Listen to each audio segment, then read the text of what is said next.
Everybody, welcome to today's conversation with Jason Bradshaw and me, Scott McKain. And we have had, gosh, Jason, the response and the comments that we've received from so many folks has been really terrific, and it's been great. So we're going to be here today, tomorrow, and Friday at least, and maybe more. But we're talking about important aspects to what makes a small business successful and what makes it work.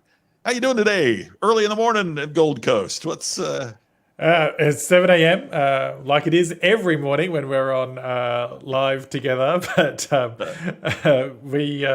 we've been having excuse me, we've been having a heat wave, now thunderstorms. So Oh my uh, God. our marketing campaign's working really well. Sunny one day, perfect the next. I never knew thunderstorms were perfect, but they say everything's an opportunity. It's one of the things that I love about when I had the privilege of visiting Australia. And one of the things it's so easy for us here in the States to forget is that the seasons are reversed. So to this day, as many times as I've had the privilege of being there, it's still hard for me to wrap my head around the fact that Christmas is your summer holiday. Yeah. Because we're singing Winter Wonderland and Frosty the Snowman over here, and that would be a very rare occurrence in Australia. Well, the thing is, we still sing all of those songs, and many of us dream of having a white Christmas. So, um, let's just say the American influence is strong, even though we're in a completely opposite season to you guys. But hey, you don't have to worry about that in Vegas. It's unlikely to snow on Christmas Day for you. It is unlikely, but in the years that I've been here, I've seen snow four times now. I think at least where there was a dusting, where there was snow that you could see. There's been flurries several times, but in fact, to see it actually on the ground. But the crazy thing is, about 40 minutes from where I live, you can go snow skiing up in the mountains. So pretty neat. Pretty Pretty neat. neat. Now, today, Scott, for the first time this week, we are live streaming to my audience across the world, Australia and throughout Asia as well, which is great. Now, you won't be able to see their comments, but apparently I can see them. But good that we can live stream at the same time to both of Absolutely. our audiences that are going to join and hopefully join us at Stand Out and More workshop next week. By the way, Peggy says, "Come to Indiana," which I will be doing for Christmas. Peggy, I'll be back home again in Indiana for the holidays. So appreciate that. And I put it up there earlier, but Dwayne is with us today. Got several folks that have joined us. So please leave your comments here that we can address. And if you're watching on one of Jason's sites, he'll be able to see the comments and share them. I can share what comes in through my sites here, and we appreciate that. But Jason, the topic of today, and I think gosh, I don't know that there's any more relevant thing to be discussing, is price. Because anytime the economy is challenging, one of the first reactions is, oh, I'm feeling price pressure. My customers are asking about pricing. Maybe I should cut my price. And I know that both of us have some pretty strong feelings about pricing. I think it's especially fascinating to discuss with you, because if there's any business that previously had been one of haggling and negotiating and not knowing if you got the best deal or not from the customer's perspective and pricing, it's the automotive industry where you were a C-suite executive. So I'm really, let's begin with as fluffy and as strange as this question sounds. How would you describe your pricing philosophy? Yeah, so I think the first thing you need to look at when you're thinking about pricing is what value are you delivering to your customer? Because customers are buying the value, the convenience, the benefits of the product, and they associate a price to that. There's a reason people pay for first class, and there's reasons why people pay for coach. Essentially, you all get there at the same time, a few extra inches of seat room. It's more than that, right? It's not just one little element. It's the whole package. What's the entire value proposition? And the automotive industry is really interesting because for decades there have been this whole customer versus dealer world. And then Tesla comes along and says, no, there is a price, and that's the price that everyone pays. It doesn't matter who you are. And having worked in the media industry, I know that even if you're in the media, you're not going to get a discount off their cars just to write an article about them. So they're very strong about that. Now, a lot of brands are starting to move to that model. It's called the agency model for traditional brands. But the interesting thing is Tesla not only doesn't discount their price, they're able to maintain their price, increase their price even, and have customers happy to wait 6-12 months for their product. So, Scott, my first position is you need to price your product that represents the value that you deliver. That's a great point. And, you know, it must be fascinating in the car industry now because I bought a car here in the last year. And it was fascinating to walk into a dealership and, for one thing, the inventory be much lower than what it had ever been before in my previous experience. And second, to get in the negotiation of how much you're going to pay over sticker, as opposed to what had always been in every other experience I had, is that sticker is where we start the negotiation and go down, not up. And it was just absolutely a different experience. It was very interesting to me that it was more about the experience than the price. I was going to buy a car, needed to buy a car, found a car I liked, but how they handled that experience was more significant than the actual price. Lisa asks, was it iconic? It was a good experience, Lisa, but it wasn't an extraordinary experience. And here's what that means for the dealership. Here's what that means for the organization. It means that I'm not certain where I'll buy my next one. When I lived in Indianapolis, there was a car dealer and really an individual sales professional there that created such an extraordinary experience. I wouldn't have thought about going someplace else to get a car. In fact, when that salesperson left is when we changed the type of car, you know, the make of car that I drove, because the person that took his place didn't deliver that kind of experience. It's fascinating to me, and Jason, you noted I posted something that a little graph the other day. A lot of, and I made the same mistake. A lot of us think, well, if we cut our price 10%, then we have to sell 10% more to stay at the same level, right? So here's a recession coming and we're going to get less business, but if I cut my price 10%, then I only have to sell 10% more and I'll still be at the same level. And it's just not true. That math doesn't work. In fact, there's some examples that if you cut your price 20%, you have to sell 40% more units just to stay at the same level.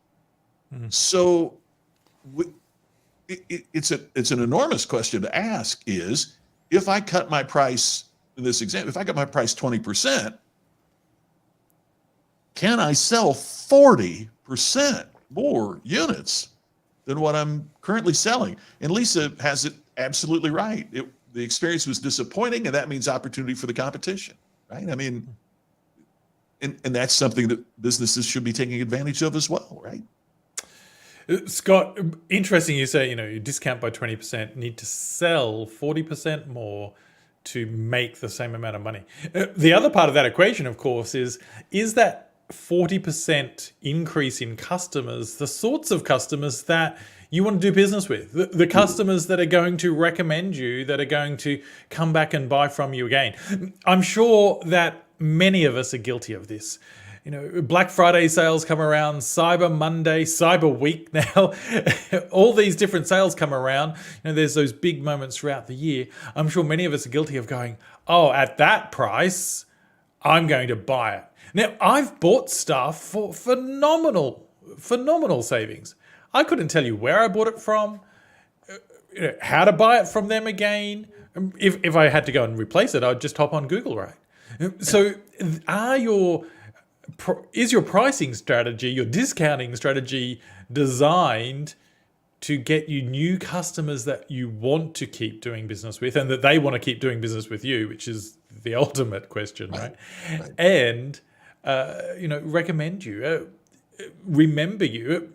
If you discounted your product so that you got 40% more customers and you absolutely wowed them, every single one of those new customers that entered your world could not stop raving about how great you are, then you could be forgiven for chalking it up to a marketing expense because you've just got 40% new people that are going to start being your strongest and biggest marketing. But Scott, most of the time people go, I need to stimulate sales, so I'll drop the price, and they don't hit the number needed to even break even on where they'd be if they kept the price just at the regular level. Here's one of my favorite folks in the world, Brian Fanzo, who is a terrific speaker and great person and a huge Pittsburgh Steelers fan, but I don't hold that against him. Brian says, cyber everything makes it feel all like a deal, but zero loyalty exchange. And that's so true. It's fascinating to me, and Brian, I know that you're very aware of this. It's fascinating to me that such a significant amount of Amazon's success, it's at your doorstep. It's easy, it's frictionless, but I would love to see the number on how much they sell from that little thing that says people like you also bought this. And as our great mutual friend Jason Phil Jones says, the first thing we think is when it says people like you go, well, I'm like me. I'm like me. So this must be like, so Andy has a fabulous question for us. And Andy's such a smart business person. What strategies would you recommend for a startup in the fast moving consumer goods market that is trying to create a premium product line? Should we focus on brand awareness or the product features first? What do you think, Jason? Well, I'm going to suggest you need to start somewhere else. What challenge or problem can you solve better with your product for your customer than your competition? Customers don't generally buy things for the sake of spending money. They buy things to solve a problem or to enhance their life. And interesting fact, people that buy weight, go to Weight Watchers, buy weight loss programs, an overwhelming percentage, 90% plus of people that buy those programs aren't buying them to get healthy. They're buying them to look better in the swimsuit, to look great for their school reunion. And so those organizations that play into solving that problem sell better than those that just go with the pure logical reason of, it will make you healthy if you lose weight. And so whatever your product category, fast moving consumer goods, the first question I'd ask is, how can I solve the customer's problem better, with less friction, more conveniently than my competitors?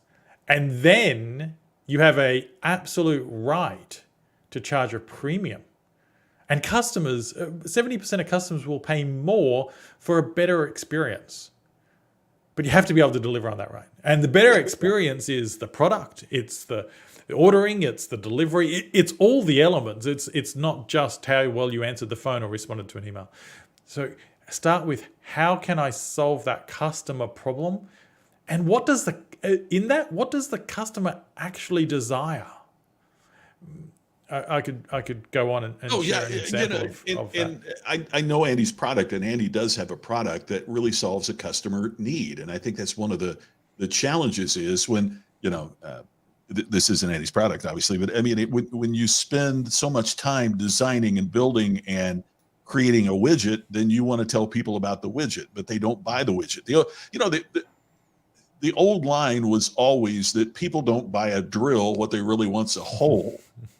But that's not even right. It's not that they want a hole. It's that they want to be able to hang the picture of their family so that in a nice place, so that people see it. And that's the emotion. It's not that you want to drill. It's not even that you want a hole. It's that you want the feeling that comes from that. So the feeling that comes from the product can be that, my home looks beautiful, and I didn't mess it up while I was painting it. It made it so much easier for me. I didn't drip on the carpet. I didn't, all of these things are what people pay a premium for, not necessarily a better brush. And so it's not just the brand awareness or the product features, it is the solution, part of which is emotional, that the product brings. I want to jump in and just say, you're very welcome, Ryan. I mean it. And yeah, you're right. I want everything for people like me. So of course, we're going to do that. Lisa, great question. Does instant gratification play a role? I think it always plays a role, but it's to varying degrees. And sometimes that instant gratification is different depending on the individual customer. Jason used first class as an example. And I bet, though, if you surveyed the people in first class, some of them are there because of status. Some of them are there because they can get more work done. Some of them are there because it's a long flight and they want to sleep. It varies. And so you have to be prepared to provide that and sell that in a way that meets all of those varied needs. And Andy, yeah, it's selling the why, right? It's selling. So I'll jump in there. I would say that it's selling the customer's why, not your why. Exactly. The customer doesn't really care. In most instances, there are some exceptions, but in most instances, they don't care why you wake up every day and do what you do. They care why they wake up and why they want to solve that particular problem. Scott, it's interesting. The airline industry is great for giving us food for thought. They're the only people I know that can make one product worse, coach, less room, less everything, to drive people into a better product that is only marginally better and still fill both parts of the plane, right? They still have customers. Scott, when I was at Volkswagen Group, not surprisingly, like every other automotive group in the world, they make a lot of money out of the servicing of the vehicle, right? And the longer a customer can keep coming back with their vehicle for servicing, not only do you make more money, but you're also more likely to sell them the next model. The next car. Yeah. And so, not rocket science, the Australian arm decided that they were going to sell prepaid servicing. Pay it up front, bundle it in with your finance, with your lease. You never have to think about it again. Just bring your car back every year. You would think on the surface that that's going to give customers peace of mind, that it's going to give customers an instant gratification, that they don't have to ever worry about paying another servicing bill, because who likes that interruption in their life when you've got to take the car in and get it serviced? Roadside breakdown assistance, all of these wonderful benefits, rational benefits. And it didn't sell. And when I say it didn't sell, okay, it sold 1 or 2 units a week. It didn't set the world on fire in terms of sales records, that's for sure. Eventually, it wasn't in my area. Eventually, though, it became my responsibility to look at this product. Why is it not selling? And so we asked customers, heaven forbid, but we went and asked customers, what is it that you want? Do you actually want to prepay for servicing? And if you did, what would that look like? And we took that feedback, we repackaged the product, redesigned the product, so it had different inclusions, which allowed us to have a different price point, kept the margins the same, and we went from selling a couple of units a week to hundreds of units a week, all by taking the time to understand what is the actual problem or desire the customer has versus the rational, well, a customer needs to get their car serviced. They need this, they need this. So we'll just bundle all of it together and then they'll just fall over themselves to buy it. No. Customers I want to make don't sure I buy understand rationally. this. I want to make sure I understand this. You actually asked customers what they wanted. I know. Wow. It's, yeah. Yeah, Well, I could spend days talking about that. couple of things we need to talk about our upcoming program that's happening next week. But before we do, our great friend Joe Calloway puts on here. Scott can attest to a restaurant experience in Scottsdale that we had with friends, which was wildly expensive. It is the most I have ever paid for a meal in my life. And Joe says, I've told a ton of people about it. I will go there again any chance I get. They will never have to discount. They will always be sold out if they sustain the value they deliver. It's always about value at any price point. Jason, I'm sure that you would agree with our friend Joe thoroughly on that. And Joe perfectly described that situation. It was absolutely extraordinary. If someone would have told me ahead of time how much we were going to pay for that meal for the four of us, Joe and myself, our buddies Mark Sanborn and Larry Wingate, the four of us are at dinner, I never would have believed I would have spent that much. And I will tell you right now, it was a bargain. It was a great value. And when you recommend it, when you talk about it, I doubt that the general conversation is around the price, right? Yeah, right. No, you're exactly right. I want to mention, Andy said, trying to sell the why, and we talked about the why for a moment. And one of the things I'm saying in my presentations now is the customers don't buy your why. To a degree, they buy your how.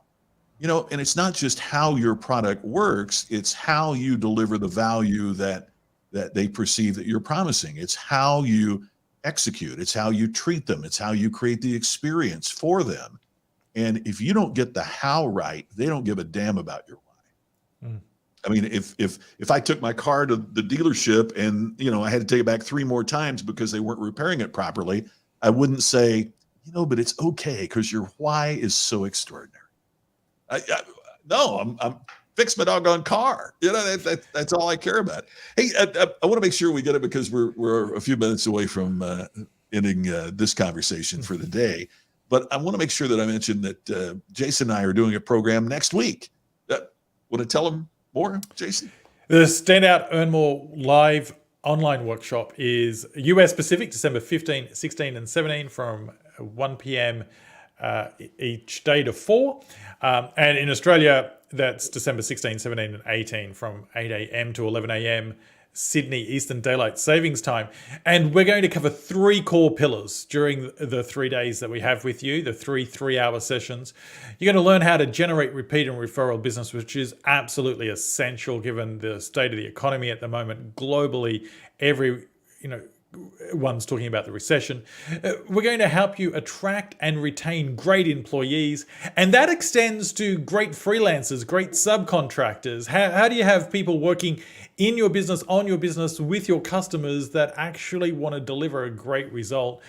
And then we'll wrap a bow around everything and show you how to stand out from the competition so that people choose you, recommend you, and keep coming back to do business with you because you truly are distinctive in your field of expertise. So the great news is the general admission ticket is completely free, no strings attached. You just go to standoutearnmore.live and you can sign up for the free general admission ticket. You do have the option of upgrading to VIP, which gives you 90 days access to the recordings, and each day a bonus hour of Q&A time, hot seats with Scott and I, where you get to go a little bit deeper on the things that we taught during the day so that you can move faster and really set yourself up for a strong 2023.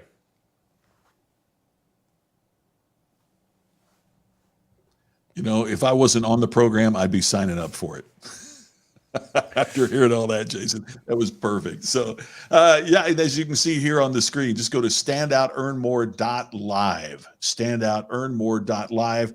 Andy, I hope that answered your question. Yes, we will be covering these things in the seminar that next week and more. So, gosh, I hope you join us. It'd be great to have you there. And also we're going to be, having discussions. So the contribution that you or that Brian, Lisa, Joe, others would make would be just absolutely extraordinary. So thank you for that, Dwayne, Peggy. Thank you. Hope you'll be a part of it. So any last observations as we're wrapping up for today, Jason, on pricing and things that folks need to remember that they need to be aware of as we close? Yeah, if you think the only way to sell your product is by discounting it, you don't have a price problem. You've got either a product or a marketing problem. And until you fix either or both of those, you're always going to need to play the discounting game, which just commoditizes your product and doesn't allow you to stand out from the competition and earn more. Absolutely. I agree. I think too many of us rush to cut our price when we should be thinking and working and analyzing how do we improve our value. So when we do those things, we do stand out. And when we stand out, as we said, we earn more. If you missed our previous broadcast, part of what we have also said is that earning more isn't necessarily about earning more money. It could be that I earn more respect, I earn more freedom, I earn more customers, I earn better employees. All of those things are part of what we are covering. So hope to see you at our program next week. But by the way, we'll be back here with another topic, same time on Facebook, LinkedIn, Twitter, YouTube, all the channels Jason has, all the channels I have. We'll be back here tomorrow at the same time with another conversation. I hope you join us then. Jason, always great to see you. I look forward to talking with you again tomorrow. All right. Thanks, everyone. Have a great day, everybody. Thanks so much.